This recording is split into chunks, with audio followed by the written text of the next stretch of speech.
Hey YouTube, welcome back to Clutch Situation. Today I'm going to be celebrating 2,000 subscribers. Thanks so much. So if you've subscribed to the channel and enjoy the videos, I appreciate you stopping by. Hopefully we continue to get chances to share our hobby with each other. And whenever I hit one of these milestones, my tradition since my last video, my 1,000 subscriber video, was to showcase a special pencil.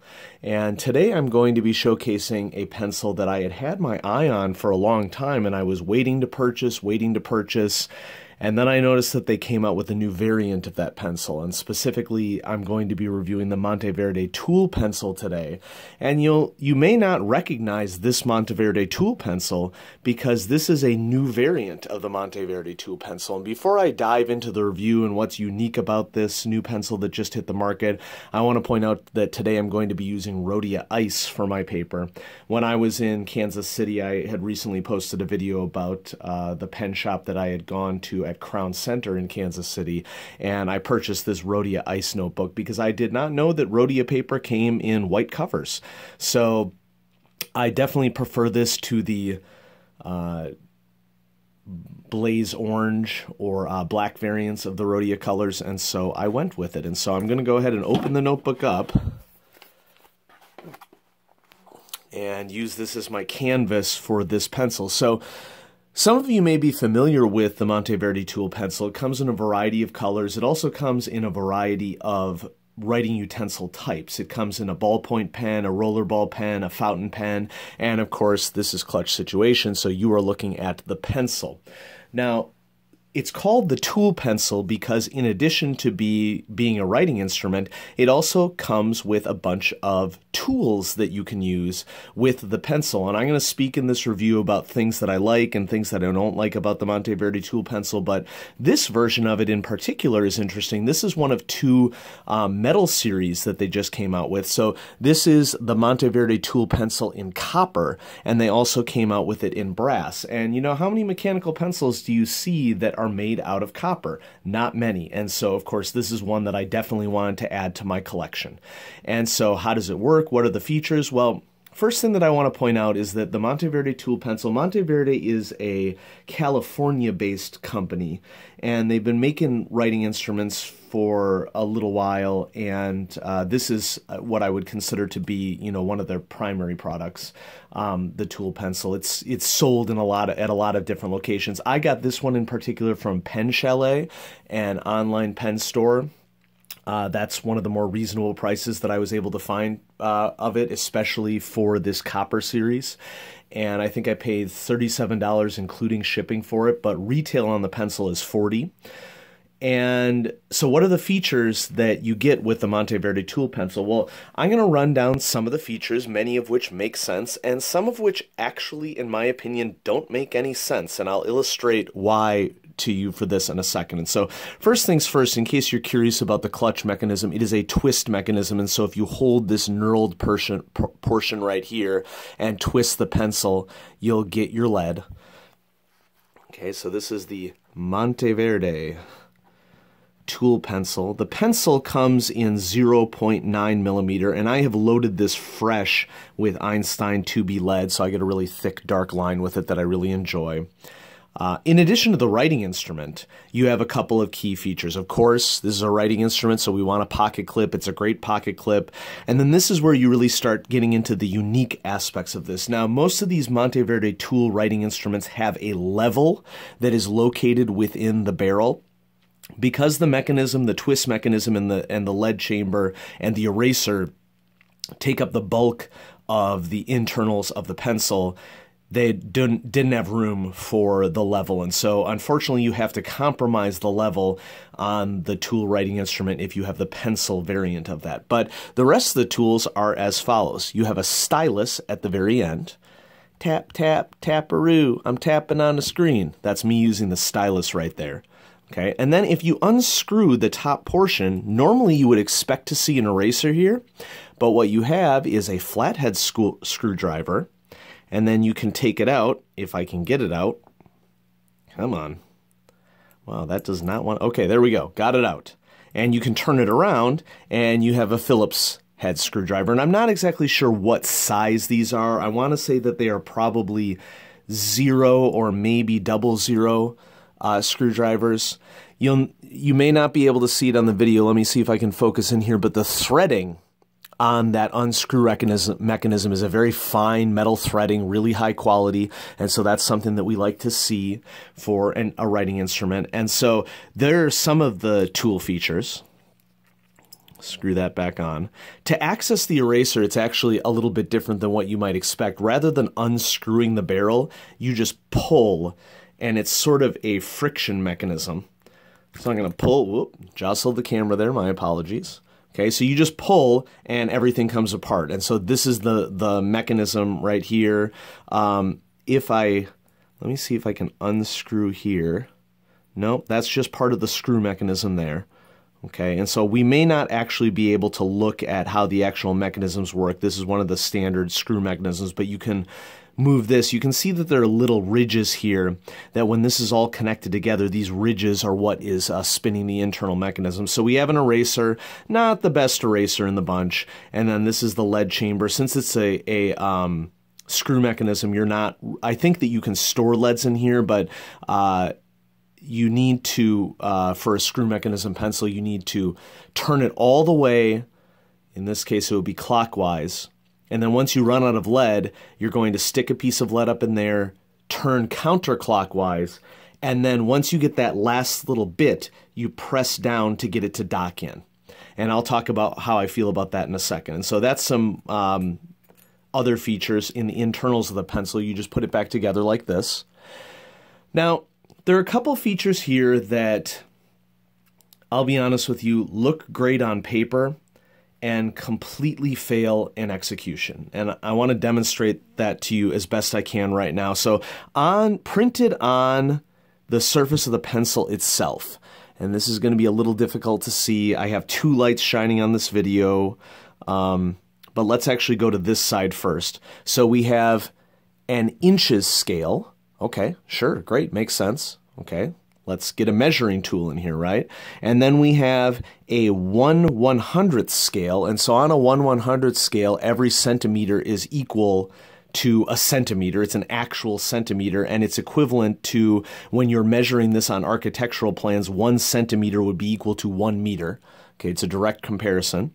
It also has a 1/200 scale, which on architectural plans, every centimeter that you have would be equal to 2 meters. And so you can see that this is, well, maybe you can't see. Let me see if I can fiddle with the lighting a little bit to get it to show up. That's a little bit better. So it goes to 20 here on this face.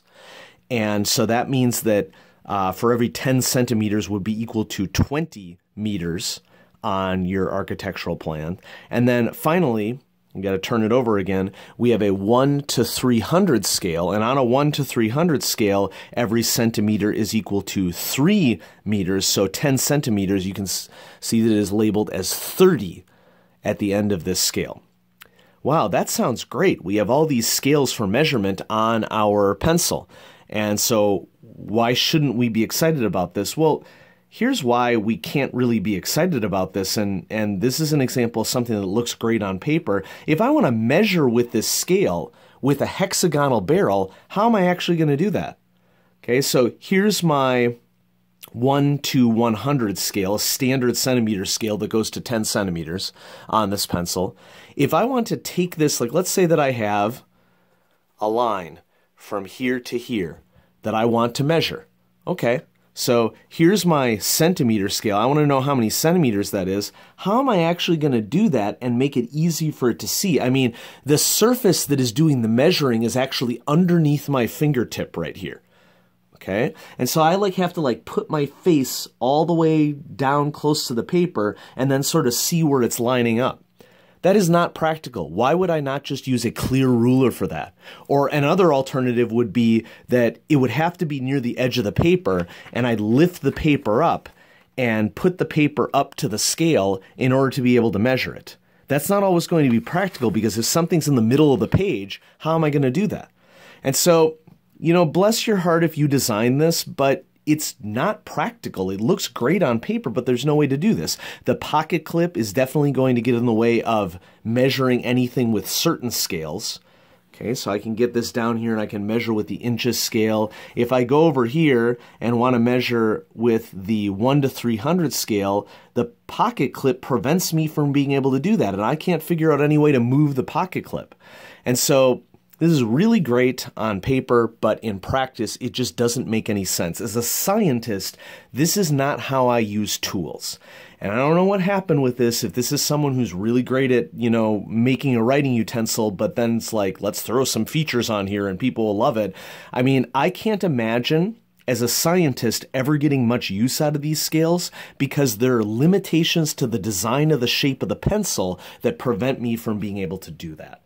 And so that's one of the more disappointing aspects of the Monteverde tool pencil. But I mean, it comes in copper. It has useful tools like the screwdrivers inside and stylus for a touch screen that you can use. So let's go ahead and run down the rating scale and talk a little bit more about some of the pros and cons of the pencil. We'll run down the standard rating scale, starting with writing experience. I'm going to give it a good. The thing is obviously heavy. Okay, and I haven't been able to compare this to an actual, the plastic variant of it that comes in multiple different colors like black and yellow and orange and red. But obviously a pencil that is made out of metal is going to be heavier. And so that is going to detract from the writing experience. I wouldn't be writing with this for extended periods of time because I would get hand fatigue really easily. One of the things that I've also noticed that I would consider to be part of the writing experience, and this is a general issue with twist mechanisms, is that if you're carrying this around with you and the pencil gets jostled, it's possible that the lead can get undocked from the twist mechanism. That's something that I've noticed over several weeks of use. And so that means that you have to spend time getting it so that there's just a little bit out and pressing it down to try to get that lead to dock into there a little bit more securely. And so that is influencing the writing experience as well. Quality, great. I mean, as far as I can tell, it's like a tank. Okay, it's very solid. Love the knurling on this little twist grip here. I love the nice little touch of this little bit of knurling. I wouldn't really call it knurling, I guess, patterning on the cap that conceals the screwdrivers. Really strong pocket clip. Great in that regard. And then for features, this one's tougher. I'm going to go compromise on this one as good. The side marks really are not usable from a practical standpoint unless you are holding this up to something that you want to measure. But for some people in their professional work, that isn't a possibility. And, you know, I can't speak for an architect. Maybe if you are an architect, you can chime in on the comments below and tell us a little bit about what you think about that. But what else? Oh yeah, cost. So I got this as a deal. And the retail cost for it is 40 USD plus ship. I got it for 37 USD including ship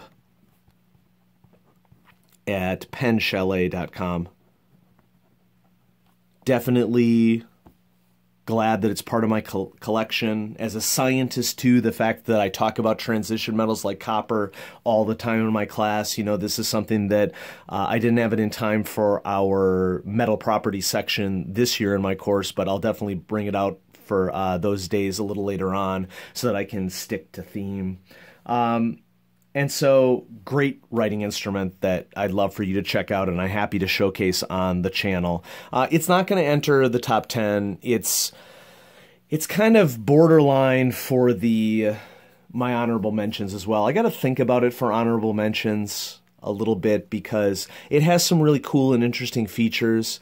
As a total package, I'm not really sure if I'm going to put it with the rest of my honorable mentions, but I'm going to be doing an honorable mentions video coming up here pretty soon on the channel. And when I do that video, I'll make my final decision as to whether or not I should consider it an honorable mention. If you're a collector, definitely a very interesting piece, especially the metallic series. Plastic series, well, you're going to have to decide if those features are worth it for you, having that little screwdriver with you. Speaking if EDC Jesse is watching, you know, whether or not this would be part of everyday carry, that would be a question for an individual, of course, because it definitely has some features that are interesting and other features maybe that just aren't going to work. I mean, from a scientist perspective, those scales aren't going to do much for me. I would prefer a clear plastic straight edge pretty much unequivocally for any of the work that I would be doing for measurement. But that's going to depend on the individual. So it's pros. It's a solid writing instrument. I love that knurling on the twist mechanism. It's got that nice pocket clip. The screwdriver section is good if you need to be doing a little fine screwdriving work. I haven't looked up whether or not the screwdriver portions are replaceable. I think they might be, because obviously if you strip the screwdriver, then you would have to replace it. And so you maybe would just want to be careful on that. And then, of course, this is a beautiful copper writing utensil. That so few writing utensils come in copper. You know, you can sort of already see that mine is developing a little bit of a patina, which I really like, because I really like the idea of when you use a writing utensil, the inherent damage of use, so to speak, becomes a part of it being your writing utensil. And I use my writing utensils. You know, I try to keep them as nice and pristine as possible. But if I get a scuff mark on a writing utensil and I'm doing my best to take care of it, I sort of have that as a badge of honor on my writing utensils. And so that's something for you to consider. So for cons, I think that there's a little bit of sensitivity for the lead docking mechanism, that the lead can get unhinged. It's heavy. As I mentioned before, the markings on the side aren't functional unless you're going to hold it up to something, especially not for flat paperwork. If something is in the middle of the paper, you know, it's like, oh, I'm going to tip this over and I'm going to read the marks down underneath this hexagon shape. No, you know, that's not practical. And, you know, I would also say that the eraser being inside of the body of the pencil, I'm not going to take this thing apart just to access the eraser. So it's nice that it's there, like if you're really in a pinch and you don't have any other eraser and you're working on something like maybe traveling or something like that. But for everyday use in an office setting, or if you're just prepared with a dedicated eraser, accessibility for the eraser is going to be an issue. But that's, you know, true of all twist pencils. And so, folks, thanks for clicking on the video. Thanks for watching. I love sharing this hobby with you. I'm so excited that I've gotten to the 2,000 subscriber mark. I think that's an indication that I'm reaching some people in the world with our shared hobby. And you know that I'm doing this for me. I want to have a little bit of fun for my hobby, but if you have a little bit of fun too, I'm all for it. And so my 2,000 subscribers celebration is the Monteverde Tool Pencil in copper. And so if this has some features that you like or would like to add to your collection, check it out. Lots of things coming up on the channel. I'm going to be reviewing all of the pencils that I purchased at Tokyo Pen Shop recently. I have a limited edition Pentel coming in the mail. And once I get some more ad revenue through in the channel, I'll also be able to make some additional purchases of things that people have requested on the channel as well. But, you know, just to point out, a lot of what I purchased at Tokyo Pen Shop is things that people on the channel have been requesting for quite some time. And so keep those comments coming. Please keep those comments clean and in a positive spirit. I'd really appreciate that. And thanks so much for watching. Have a great day.